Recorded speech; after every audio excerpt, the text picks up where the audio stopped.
beyond the veil. The priest shall offer the sin offering and make atonement for the one being cleansed from his impurity.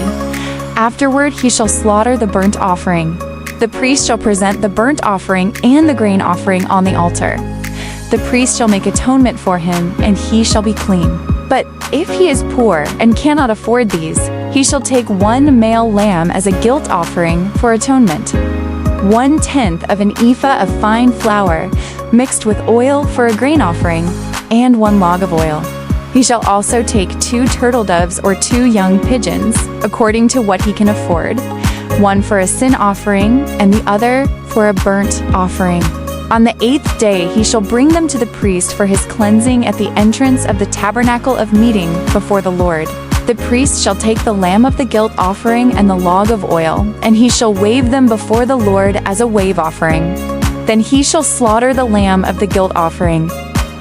The priest shall take some of its blood and put it on the right earlobe of the one being cleansed, on the thumb of his right hand, and on the big toe of his right foot. The priest shall pour some of the oil into the palm of his left hand. With his right finger, the priest shall sprinkle some of the oil from his left palm 7 times before the Lord.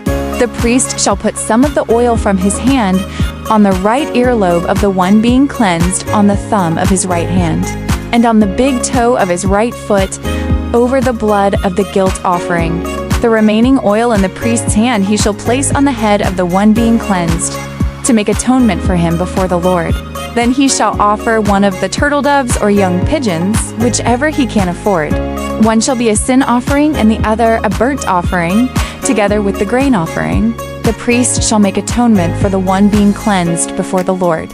This is the law for the one with a skin disease who cannot afford the required offerings for his cleansing.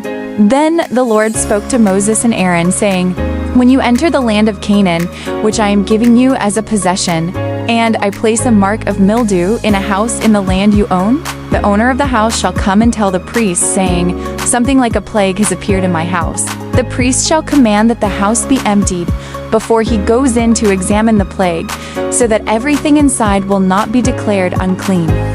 After that, the priest shall enter to inspect the house.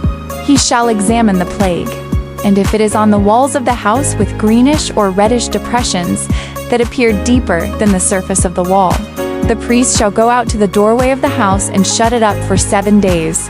On the 7th day, the priest shall return and inspect it, and if the plague has spread on the walls of the house, the priest shall order that the affected stones be removed and thrown into an unclean place outside the city.